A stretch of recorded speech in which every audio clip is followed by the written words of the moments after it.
I did my human diseases project on dystonia. Dystonia is abnormal muscle tone that results in muscle spasms throughout the different parts of the body, which causes abnormal posture, which is due to neurological diseases or side effects of drug therapy. Dystonia affects more than 3 million people in the US today. These movements are painful, and some people have tremors with this disorder. There are different forms of this disorder that affects one muscle group, many different muscle groups, or the entire body. This diagnosis is given to people of all different races and all different ages. There are many people that have severe cases than others. Dystonia affects many different parts of the body, and symptoms are different depending on the form of dystonia they have. The neck may turn and spasm involuntarily. They may drag their feet. It is worse when a person may be stressed or tired. The eyes may blink rapidly and uncontrollably. Other times, the spasms can cause the eyes to close completely. They can have tremors and have difficulty speaking at times. Some people's symptoms may be mild or unnoticeable, and others can be severe, and people can notice them right away. There are some people that have what is called dystonia storms, where they don't have any signs of dystonia until they go through a storm, where they go and spaz out completely. They go through what is like a seizure episode.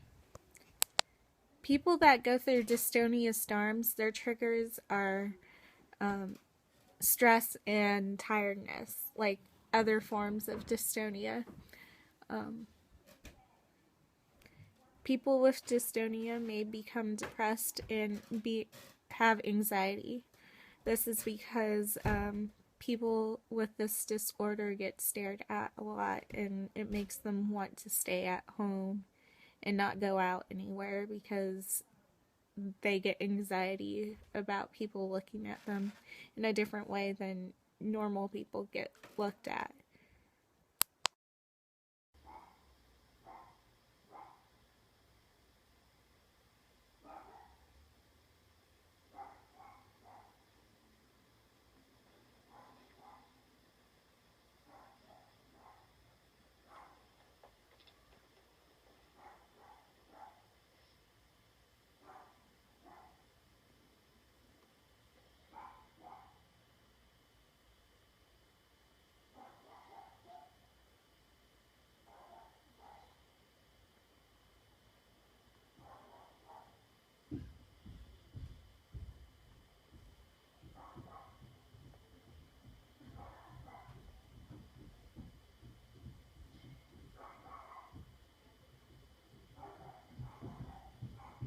Doctors don't know exactly what causes dystonia, but they do know that it can be inherited.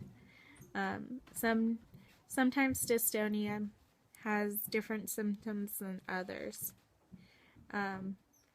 Other conditions like Parkinson's disease, strokes, and other forms of diseases. Some treatments include deep brain stimulation, which are implants of small electrodes that connect to a pulse generator into specific regions of the brain that control the movements. They are implanted under each side of the clavicle. So, right there and like right here. These can help control involuntary muscle control.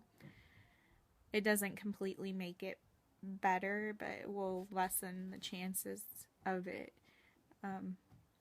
Other options of treatment are physical therapy, Botox injections, medicines, any type of medicines that they prescribe to them to help them out. Dopamine agencies is one. I researched a few videos on YouTube of people with these disorders and how they deal with how it affects them. And each of the videos I watched, they all could relate to the feelings of pain and embarrassment of being in public. When they have muscles that are constantly contracting, it is very painful and very tiring. It wears them out and they go through really intense pains. One of the women that I saw on YouTube was saying that it gets really bad later in the day. She spasms more. She has more involuntary muscle spasms and stuff like that, and it's very painful later in the day because she's tired as the day goes by.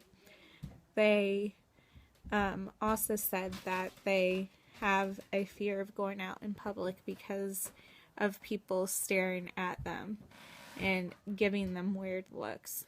People with this condition also get very lonely because not a lot of people have this disorder and can relate to it and understand what they're going through.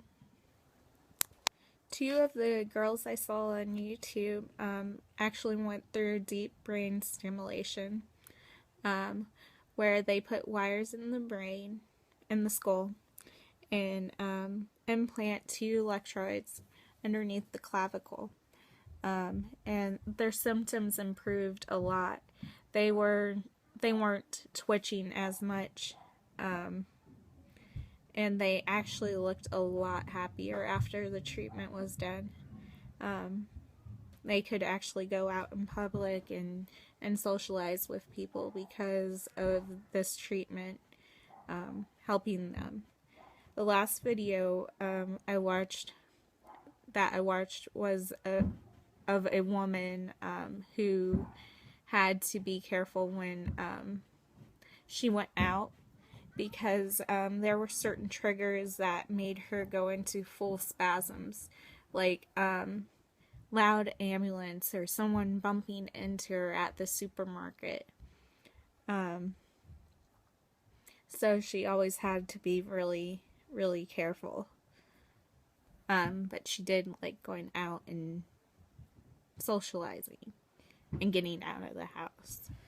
With these people, when they got diagnosed with dystonia, they could still do things that they loved to do, but as their diagnosis went along and like their symptoms got worse, they couldn't do what they loved to do, and so it was tricky to find other things to pass their time, and that's just the really sad part of it. Like, some people couldn't sew, some people couldn't dance because of this disease.